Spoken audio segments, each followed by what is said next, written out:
드네요. 어렸을 때 저희 집은 정미소를 했었어요. 정미소라고 하면 벼나 보리 같은 곡물들을 가공하는 곳이에요.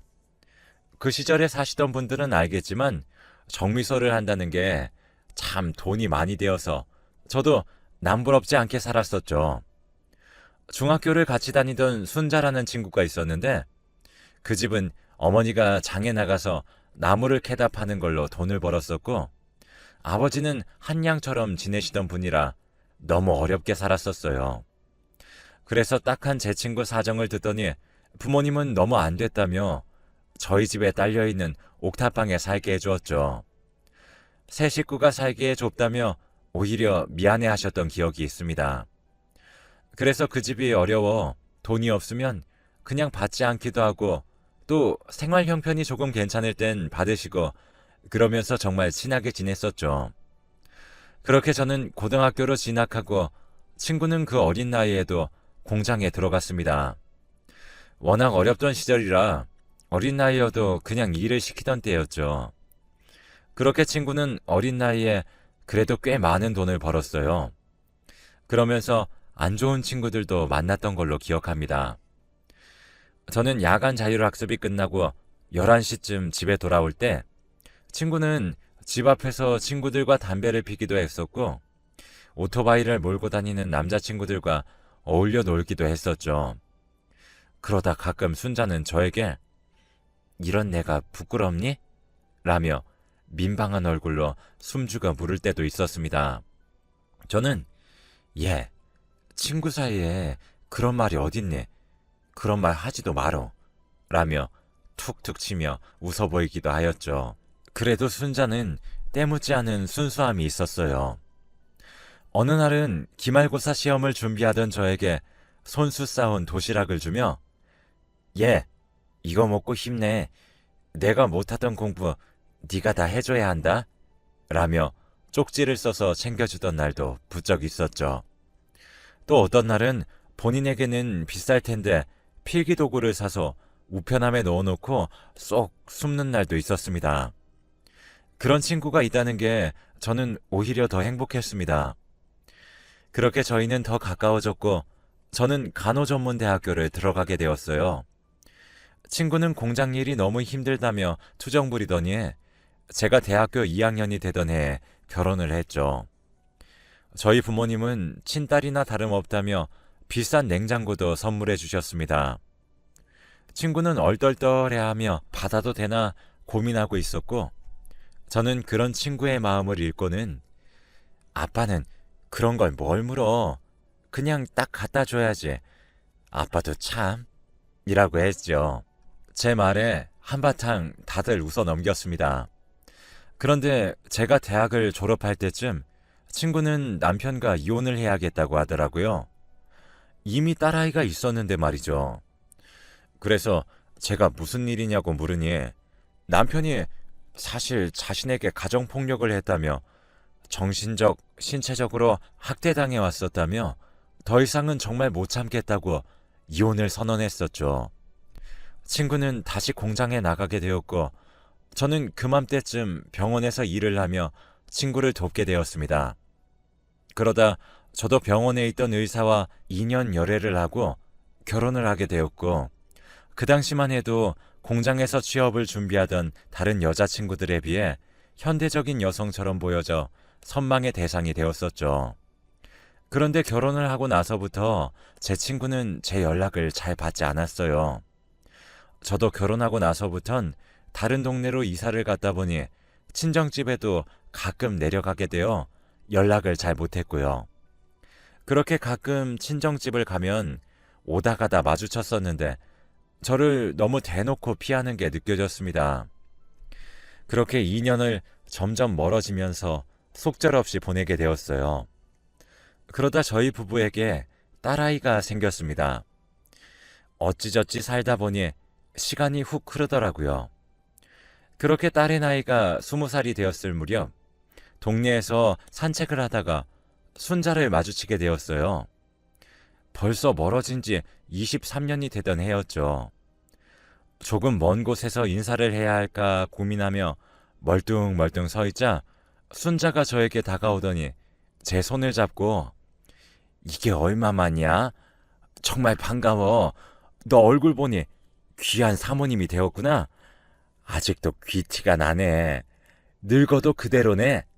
이러면서 너무 반가워하길래 저도 뭔가 마음의 벽이 허물어지는 느낌이 들었죠. 그렇게 저희는 주변 카페에 들어가서 이야기를 나누었습니다. 순자가 먼저 입을 열었고, 너 나한테 서운하지? 내가 어느 날부턴가 연락도 잘 안 되고 그랬어 말이야. 라고 이야기를 꺼내자마자 저도 정말 너무 서운했어. 도대체 왜 그런 거야? 라고 서운한 마음을 드러냈어요. 순자는 서글서글하게 웃더니 어렸잖아. 어린 마음에 너는 왜 항상 그렇게 부잣집이고 잘 사는데 나는 왜 이럴까? 내 인생은 왜 이럴까 했던 것 같아. 그러면 안 됐는데 너랑 나를 비교하게 되더라고. 그래서 그냥 괜히 너한테 셈이 났던 것 같아. 라며 또 말을 이어나갔습니다. 근데 시간이 지나서 나도 이런 일 저런 일 겪다 보니 왜 그랬나 내 자신이 이해가 안 가더라고. 너는 그런데도 날 계속 찾아줬는데 말이야.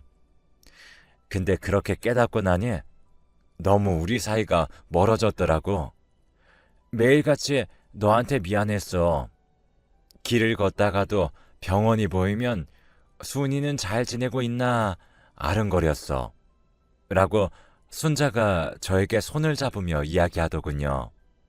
그러고는 순자는 저에게 더 미안한 눈빛으로 눈을 마주치며 미안해. 내가 그러면 안 됐었는데 너희 부모님 뵐 면목도 없어 난. 이러면서 사과를 했습니다. 저는 순자에게 괜찮아. 다 지나간 일이잖아. 우리 부모님도 늘 너를 궁금해 하셨어. 너 내가 애 낳고 얼마 안 돼서 집을 비웠다면서 지금은 어떻게 지내? 라고 물어봤습니다. 순자는 그때 사실 나도 병원에서 청소하면서 지내다가 좋은 의사 선생님을 만나 결혼을 했었어. 그래서 정말로 잘 지내고 있는 줄 알았는데 글쎄 유부남이더라고. 두 집 살림을 한 거지. 내가 너무 기가 차서 그래서 이제 남자들 보면 진절머리가 나. 남자들 눈만 마주쳐도 소름이 돋아. 남자 알레르기가 생겼나 봐. 하며 너스레를 떨었습니다. 순자는 그래도 그 유부남 의사가 자기 가정을 지키고 싶어 건네준 돈으로 작은 가게를 차려서 나름 좋은 평판을 들으며 생계를 꾸려가고 있다고 했습니다. 그렇게 우리는 다시 집도 가까워졌으니 서로 왕래하며 지내기로 약속을 했고 한 달 후 저희 집에서 만나기로 했습니다. 남편은 그때 야간 진료가 있던 날이라 저녁 시간대가 마침 비어서 그때 순자를 초대하기로 했죠. 그리고 저녁 약속 시간이 되었고 순자랑 오순도순 밥 먹고 이야기하며 우리의 학창시절을 떠올릴 때쯤 남편이 들어왔습니다. 생각보다 환자가 별로 없어 빨리 들어왔다고 했죠. 순자는 당황한 듯 후다닥 자리를 떠버렸어요. 그러고는 저에게 전화해서 미안해 순이야. 내가 남자만 보면 전 남편들이 생각나. 온몸이 부서질 듯 떨려서 너무 예의 없게 나와버렸네. 미안하다고 꼭 좀 전해주라. 이렇게 부탁을 하니까 순자가 더 안쓰러워지더라고요. 그렇게 순자는 저희 남편과 마주칠 틈을 주질 않았어요. 남편이 오고 있다는 얘기만 들어도 바로 나가버릴 정도였으니까요. 그래도 제 딸아이를 친엄마처럼 챙겨주곤 했습니다. 소풍 때에는 무조건 김밥을 싸들고 와서 딸아이 손에 들려주기도 했고 운동회라고 하면 정말 십첩반상 부럽지 않게 큰 도시락통 2묶음을 챙겨와 나눠 먹으라고 보내기도 했습니다. 그런 순자에게 더없이 고마웠고 우리는 그렇게 또 둘도 없는 친구가 되었어요. 그러던 어느 날 남편은 세미나를 가겠다고 했고 딸아이는 해외로 수학여행을 가는 날이었어요. 저도 그날은 친정에 김장하러 가는 날이어서 새벽쯤 집을 나왔습니다.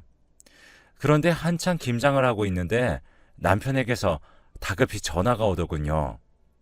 딸인 지유가 가던 중 교통사고를 당해 뇌출혈이 심했다고 했고, 저는 부모님과 같이 김장을 내팽개치고 단숨에 달려나갔습니다. 지유는 뇌손상이 심해 식물인간이 되었습니다. 의사들은 워낙 크게 머리에 타격이 심했던 터라 어떻게 될지 모르겠다고 일단은 기다려봐야 한다고 했어요. 그렇게 10년을 지극히 병간호를 했네요. 저보다 더 심한 건 순자였습니다. 순자는 가게도 다른 사람에게 맡기고는 지유에게부터 병간호를 해주었는데 너무 의지가 되고 고마웠어요. 어쩜 저렇게 사람이 변하질 않았을까 싶었죠. 지유는 깨어나지 못하고 있었지만 그래도 옆에서 그렇게 붙잡아주는 순자가 있어서 저는 10년이란 긴 세월을 희망을 놓지 않고 병간호를 했었던 것 같아요. 의사들은 아마 깨어나지 못할 거라고 이야기했습니다. 저는 하나님께 제발 제 아이가 의식을 찾게 해달라고 매일같이 지유의 손을 붙잡고 기도했습니다. 그런데 어느 날 집을 막 나서려던 참에 병원에서 전화가 왔는데 지유가 손가락을 움직이기 시작한다고 하더라고요. 저는 쿵쾅대는 가슴을 진정시키며 택시를 타고 바삐 병원에 도착했는데 지유는 눈을 떠 깜빡이는 정도였죠. 어느 정도의 움직임을 보이긴 했지만 소리를 조금씩만 낼 뿐 큰 호전을 보이지 않았습니다. 그렇게 2년의 시간이 흐른 뒤 어느 날 갑자기 지유가 옆에 있던 저를 툭툭 치더군요. 그러더니 엄마라고 입을 뗐습니다. 믿기지가 않았어요. 지유야, 지유가 엄마 부른 거야? 라며 눈물을 흘리며 물어봤더니 지유는 끄덕거리며 엄마 하며 같이 눈물을 흘렸습니다. 저는 지유를 부둥켜 안고 정말 목이 부어오를 정도로 엉엉 울었어요. 지유도 엉엉 울더니 울먹거리며 순자, 순자 반복하더라고요. 그래서 무슨 일이야? 순자 이모가 보고 싶어? 이모가 정말 좋아하겠다.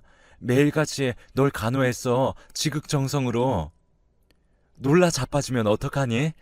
라며 휴대폰을 집어드는데 지유가 휴대폰을 쳐내버리더라고요.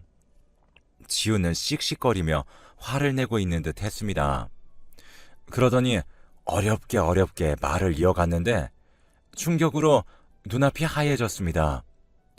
지유가 말한 내용을 다시 정리해서 이야기해보면 그때 지유는 수학여행을 가려고 아빠랑 같이 집을 나섰다고 했습니다. 아빠가 데려다 주겠다고 말이죠. 근데 지유가 여권을 두고 오는 바람에 집으로 택시를 타고 다시 들어왔는데 집안에 보이지 않던 신발이 보였다고 해요. 그래서 지유는 엄마가 신발을 새로 샀나 싶었는데 안방에서 말하는 소리가 들렸다고 합니다. 그래서 안방문을 열었더니 순자 이모랑 아빠가 있었고 지유의 눈빛을 눈치챈 순자 이모가 불이 나게 안방을 나가려고 했답니다. 그래서 지유는 왜 이모가 여기 있냐고 우리 아빠랑 뭐 하는 거냐고 소리를 쳤답니다. 순자가 내가 너한테 이런 일까지 이야기해야겠냐고 놓으라고 밀쳐버렸는데 하필 지유가 서랍장에 머리를 부딪혀 쓰러진 거라고 합니다. 그때부터 기억은 안 나지만 순자 이모랑 아빠는 오래된 사이처럼 보였다고 해요. 저는 지유의 음성을 녹음한 뒤에 남편과 순자를 불러 음성을 들려주었습니다.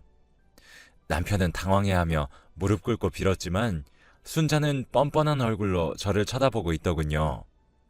제가 순자에게 쏘아붙였습니다. 너 나한테 할 말 없어? 너 때문에 우리 지유가 그렇게 된 건데 넌 나한테 할 말 없니? 라며 악을 질렀더니 순자는 저에게 오히려 너 교양 있는 여잔 줄 알았더니 어디서 소리를 지르니? 귀 떨어져 나갈 뻔했다. 왜? 이 세상 행복이 다 너 건 줄 알았어? 라며 팔짱을 끼고는 저를 위아래로 훑어보더라고요. 저는 순자에게 네가 어떻게 나한테 이럴 수 있어? 우리 지우가 널 얼마나 따랐었는데, 너도 자식 키우는 입장에서 지우가 그렇게 됐는데 어떻게 모른 척하며 내 곁에 12년을 아무렇지 않게 붙어 있을 수가 있어? 라며 울부짖었습니다. 순자는 저를 보더니 너랑 네 남편이 인연이 아니었나 보지. 인연은 따로 있는 법이거든. 그러니 사실 지우도 이 세상에 나올 애가 아니었나 보다 했었어. 솔직히 그때 죽을 줄 알았거든. 깨어날 줄은 상상도 못했는데 생명이란 게 참 끈질겨. 한순간에 얻어진 건데 끊어질 때까진 80년, 100년이나 걸리니 말이야. 라며 코웃음을 치더라고요. 저는 이게 무슨 이야기인지 모르겠더군요. 이해가 잘 안 됐습니다. 인연 타령은 뭐고 지우가 원래 세상에 나오면 안 됐다는 말은 또 뭔지. 그래서 순자에게 너 그거 피해의식이야. 네가 그렇게 각박하게 살아와서 세상을 그렇게 보는 거 아니냐? 나랑 남편은 너 없었을 때 얼마나 잘 지내는데 나밖에 없는 사람이었다고 네가 꼬리친 거 아니야? 라며 물으니 순자는 또 코웃음을 치며 네 남편 내 가게 단골 손님이었어. 잊었나 본데 너네 남편 병원이랑 가까워서 손님으로 만나게 되었어. 그런데 어쩌다 보니 서빙을 하던 중 네 이름이 나오는 게 아니겠어? 단순히 네 남편인 걸 알았지. 그날 밤 여태 내가 살아왔던 인생들이 스쳐 지나가더라. 라고 말을 하며 제 남편을 쳐다본 뒤 순자가 다시 말을 이어갔습니다. 그날 밤 하늘을 보며 기도했어. 왜 순이만 그렇게 행복한 인생을 사냐고. 근데 그렇게 밤새 울며 하늘에 대고 하소연을 했더니 하늘이 나에게 말을 거는 것 같더라고. 그 행복이 내 것이 될 수도 있지 않겠냐고 말이지. 그래서 나는 곧장 너희 남편 병원으로 갔어. 그러면서 진찰을 해달라고 했지. 근데 날 보며 흔들리는 게 보이더라고. 내가 집안은 못났어도 얼굴 하나는 끝내줬잖아. 너보다 몸매도 얼굴도 훨씬 괜찮았잖아. 그래서 인기도 많았고 네 남편 너무 쉽게 나한테 넘어오더라. 어떤 날은 가게 앞에 서서 기다리기까지 했다니까? 하며 하하 웃는 게 아니겠어요. 그러면서 순자는 재밌다는 듯이 또 말을 했습니다. 그렇게 지내다 보니 너랑 공원에서 마주치게 된 거고 넌 이미 나랑 네 남편이 어떤 사이인 줄도 모르고 너무 순진하게 다가오더라. 그 상황이 나에겐 너무 웃기고 재밌었어. 너도 별거 아니구나 싶더라고. 다 가진 것처럼 보인 너도 사실 별로 가진 것도 없는 것처럼 느껴지더라. 내가 우월해 보였달까? 고소하기도 했어. 뭔가 지난날의 나와 네가 바뀐 느낌이 들었거든. 그렇게 이야기를 이어나가던 순자는 저에게 선전포고를 하듯 이야기했습니다. 이제 이 집 주인은 나야. 그러니 나가줄래? 이 집도 차도 의사 남편도 다 내 거라고 하면서 저를 쫓아내듯이 밀어냈습니다. 저는 쫓겨나면서 거칠게 뿌리치며 네가 나가라고 빌지 않아도 내 발로 나갈 거야. 너 이 집이 그렇게 탐났어? 의사 남편 한 번 더 두고 싶었니? 그렇게 타고 다니던 그 차가 그렇게 탐났어? 가질 수 있으면 가져봐. 라며 절대 모를 말을 남기고 나와버렸습니다. 남편은 순자의 뺨을 치고는 저에게 달려와 바지가랑이를 붙잡으며 자기가 잘못했다고 미안하다고 빌었습니다. 지우를 아빠 없는 딸로 키우면 안 되지 않겠냐며 정말 한 번만 용서해달라고 하더군요. 자신은 저 여자가 꼬드겨서 그냥 혹한 것뿐이지 절대 마음 준 건 아니라고 말도 안 되는 말을 장황하게 늘어놓았죠. 저는 매몰차게 발로 차버리고는 이혼 서류 보낼 테니 준비하라고 했습니다. 저와 지우는 제 친정 부모님 집에 가서 지냈고 저는 이혼 서류를 보냈습니다. 집 앞에 매일 와서 무릎 꿇으며 저희 부모님한테 죄송하다고 울고 불며 매달렸습니다. 그러던 어느 날 지우 병원 검진을 받고 돌아오니 또 문 앞에 남편이 있더군요. 지우를 얼른 들여보내고 남편에게 말했습니다. 이틀만 더 시간 줄 테니 이혼 서류에 도장 찍어서 우리 변호사 측으로 보내. 라고 이야기할 때쯤 순자가 나타났습니다. 순자는 남편을 일으켜 세우며 당신 정말 제정신이야? 왜 이런 여자한테 이렇게 매달리는 거야? 얼른 집에 가자. 라며 남편의 손을 이끌더군요. 남편은 다시 한번 순자를 밀치며 제정신이야? 나 이 사람 없으면 못 산다고. 너랑 끝내자고 몇 번을 말해. 그만 붙잡아. 라며 악을 질렀고 순자는 뒤로 자빠졌다가 다시 일어나 남편의 팔과 몸통 쪽 옷을 부여잡으며 당신이 뭐가 모자란다고 이런 싸구려 애한테 이래? 이제 그만해. 내가 맛있는 밥 해줄 테니까 그거 먹고 출근 준비하자. 응? 하며 씩 웃고는 남편에게 달라붙었습니다. 남편은 순자의 머리를 쥐어뜯으며 내가 가지고 있는 모든 거 그거 다 내 거 아니라고. 왜 알지도 못하면서 그런 소리를 해? 라며 악을 지르니 순자가 갑자기 잡고 있던 남편의 옷에서 손이 스르르 떨어지더군요. 당신께 아니라니? 그렇게 돈 많이 벌었는데 당신께 아니라니? 그럼 누구 건데? 라며 눈을 서글프게 떴습니다. 남편은 엉엉 울며 난 가진 게 없어. 병원도 집도 차도 다 이 집에서 해준 거란 말이야. 한 푼도 없던 나를 그래도 자기 딸이 사랑하는 사람이라며 걷어주신 거란 말이야. 순이야, 미안해. 정말 내가 잘못했어. 내가 못났어. 나 한 번만 용서.